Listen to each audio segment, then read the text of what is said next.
Hi, welcome back to the chef. ഞാനിന്ന് കൊണ്ടുവന്നിരിക്കുന്നത് നമ്മുടെ നാടൻ വിഭവമായിട്ടുള്ള അവിയലാണ്. അപ്പോൾ എന്താണ് ഈ ബുക്കൊക്കെ വെച്ചിരിക്കണതെന്ന് വെച്ചാൽ, ഞാൻ കൂടുതലും തയ്യാറാക്കണത് നോൺ വെജ് റെസിപ്പീസാണ്. അതിൽ കൂടുതൽ വെറൈറ്റീസ് കൊണ്ടുവരാൻ ഞാൻ നോക്കാറുണ്ട്. അപ്പോൾ എന്തായാലും ഓണായി, അപ്പോൾ നോൺ വെജൊക്കെ ഒന്ന് മാറ്റി നിർത്തി വെജിറ്റബിൾസ് നമുക്ക് തയ്യാറാക്കാൻ നോക്കാം. ഞാൻ ചെറുതായിരിക്കുമ്പോൾ തൊട്ട് എനിക്ക് ഒരുപാട് ഇങ്ങനെ കുക്കിംഗ് വീഡിയോസ് കാണലൊക്കെ ഭയങ്കര ക്രേസായിരുന്നു. അപ്പോൾ എന്തൊക്കെ കണ്ടാലും എവിടെയൊക്കെ ബുക്കിൽ പുതിയത് കണ്ടാലും അതൊക്കെ ഇങ്ങനെ എഴുതി വെക്കാറുണ്ട്. അപ്പോൾ ആ കൂട്ടത്തിൽ ഞാൻ ഈ അവിയൽ പണ്ട് എഴുതി വെച്ചത് വെറുതെ ഒന്ന് എടുത്ത് നോക്കിയതാണ്. ഈ ബുക്കിൻ്റെ ഈ സൈഡ് ഫുള്ള് നോൺ വെജാണ്, വളരെ കുറച്ച് ഈ സൈഡിൽ മാത്രമാണ് വെജിറ്റബിൾസിൻ്റെ റെസിപ്പി ഉള്ളത്.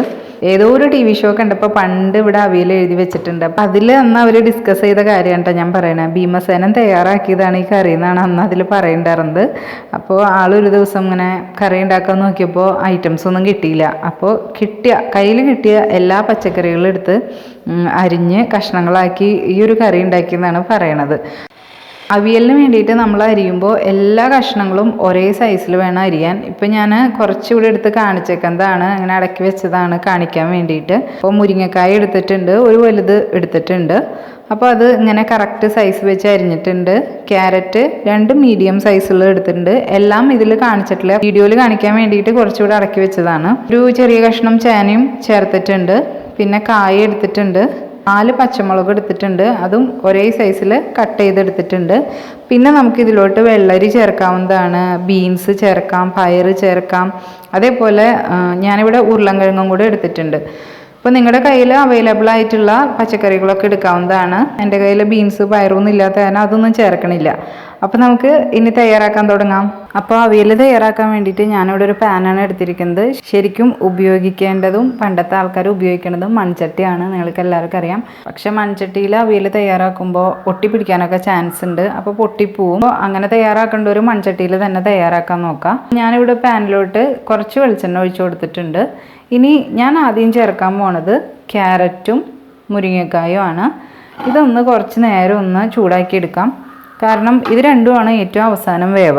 ഇതിൻ്റെ വേവ് കറക്റ്റ് ആകുമ്പോഴേക്കും ചിലപ്പോൾ ബാക്കിയുള്ളത് പൊട്ടിപ്പോകാൻ തുടങ്ങിയിട്ടുണ്ടാവും. അതുകൊണ്ട് ആദ്യം ക്യാരറ്റും മുരിങ്ങക്കായും ഒന്ന് കുറച്ച് നേരം ചൂടാക്കി എടുക്കാം. ഒരുപാട് കനം കുറച്ചെടുത്തിട്ടില്ല, കുറേ കനം കുറച്ചെടുത്താൽ പെട്ടെന്ന് തന്നെ പൊട്ടി പോവും.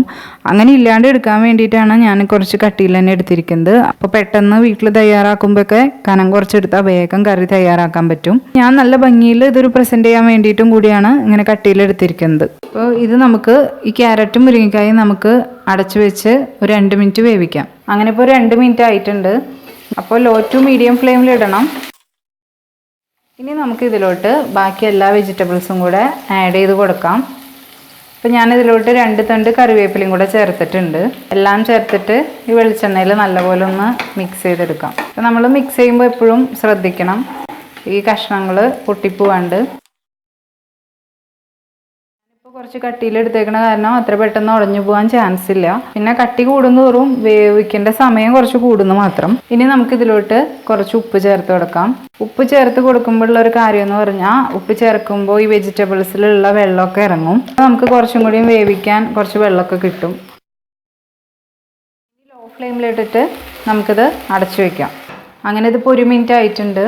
ഇത് നമുക്ക് തുറന്നിട്ട് ഒന്നുകൂടെ മിക്സ് ചെയ്ത് കൊടുക്കാം, അല്ലെങ്കിൽ അടിയിലുള്ളത് ഒട്ടിപ്പിടിക്കും. പ്രത്യേകിച്ച് മൺചട്ടിയിലാണ് ഇത് തയ്യാറാക്കണതെങ്കിൽ ആദ്യം തന്നെ വെള്ളം ഒഴിച്ച് കൊടുക്കേണ്ടി വരും, അല്ലെങ്കിൽ ചട്ടിയിൽ ചിലപ്പോൾ ഒട്ടിപ്പിടിക്കും. അതേപോലെ കുറച്ചും കൂടെ വെളിച്ചെണ്ണ അധികം ഉപയോഗിക്കാം. ഇനി ഇതിലോട്ട് ഞാൻ ചെറിയ ചൂടുള്ള വെള്ളമാണ് ചേർക്കണത്. വെള്ളം ഒരുപാട് അധികം ആവാനും പാടില്ല. കുറച്ച് വെള്ളം ചേർത്തിട്ട് നല്ലപോലെ മിക്സ് ചെയ്തിട്ട് നമുക്ക് അടച്ചു വെച്ച് തന്നെ വേവിക്കാം.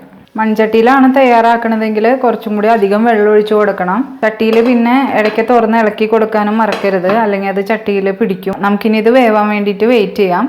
ഇടയ്ക്കൊക്കെ ഒന്ന് തുറന്ന് ഒന്ന് ഇളക്കി കൊടുത്താൽ നല്ലതാണ്. ഇത് വേവണ സമയത്ത് നമുക്കിനി തേങ്ങ റെഡിയാക്കി എടുക്കാം. തേങ്ങ കുറച്ച് ചിരവി എടുക്കാം. നമ്മുടെ വെജിറ്റബിൾസ് അവിടെ വേവണ സമയത്ത് ഞാൻ തേങ്ങ ചിരവി എടുത്തിട്ടുണ്ട്. 1 കപ്പ് എടുത്തിട്ടുണ്ട്. നല്ലപോലെ പ്രസ് ചെയ്ത് അമർത്തിയിട്ടാണ് 1 കപ്പ് തേങ്ങ എടുത്തിരിക്കുന്നത്. പിന്നെ ഇതിലോട്ട് ചേർക്കുന്നത് ചുവന്നുള്ളിയാണ്.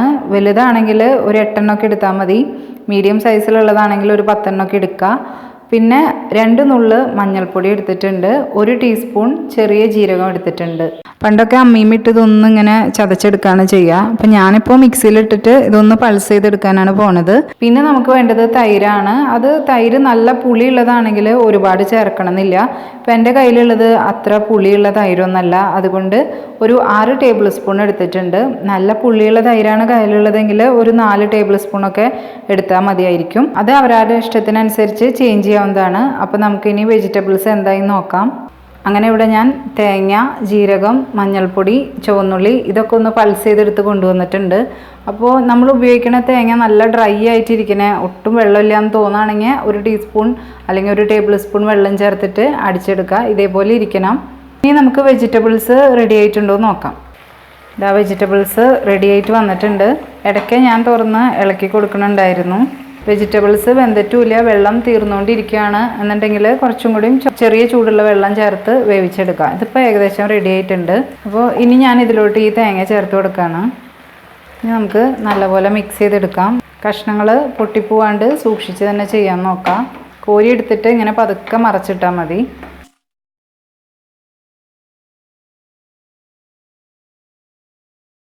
ഇനി നമുക്കിതൊന്നും ഇങ്ങനെ അടുപ്പിച്ച് കൂട്ടി പൊത്തി വെച്ചിട്ട് തേങ്ങ ഒന്ന് ചൂടാക്കി എടുക്കണം. ഇതിങ്ങനെ അടച്ച് വെച്ചിട്ട് 1 മിനിറ്റെങ്കിലും ലോ ഫ്ലെയിമിലിട്ട് വേവിക്കാം. ഇപ്പോൾ ഏകദേശം 1 മിനിറ്റ് ആവാറായിട്ടുണ്ട്. ഇപ്പോൾ തുറന്ന് നോക്കാൻ പോവാണ്. ഇനി ഇതിലോട്ട് ഞാൻ നമ്മുടെ തൈര് ചേർത്ത് കൊടുക്കുകയാണ്. അപ്പോൾ പുളിക്കനുസരിച്ച് തൈര് ചേർത്ത് കൊടുക്കുക. അത് പുളി കുറവുള്ള തൈരായ കാരണമാണ് ഞാൻ ഇത്രയധികം ചേർക്കണത്. ഇനി സൂക്ഷിച്ച് മിക്സ് ചെയ്യാം.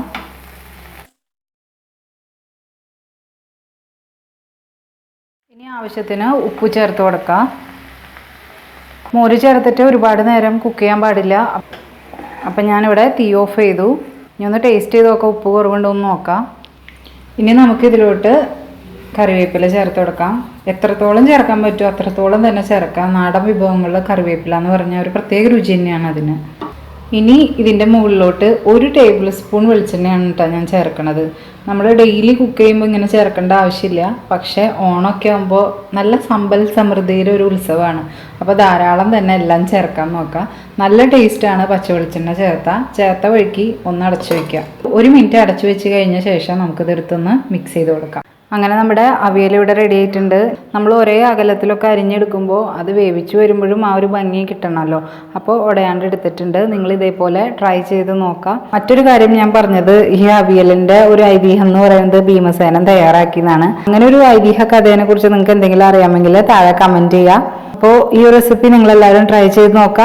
വീഡിയോ ഇഷ്ടമായെന്ന് വിചാരിക്കുന്നു. ആദ്യമായിട്ടാണ് എൻ്റെ ചാനൽ കാണുന്നതെങ്കിൽ ചാനൽ സബ്സ്ക്രൈബ് ചെയ്യുക. കൂടെ കാണുന്ന ബെല്ലൈക്കൺ ക്ലിക്ക് ചെയ്യാൻ മറക്കരുത്. എങ്കിലേ ഞാൻ അടുത്ത വീഡിയോ ഇടുമ്പോൾ നിങ്ങൾക്ക് നോട്ടിഫിക്കേഷൻ കിട്ടുള്ളൂ.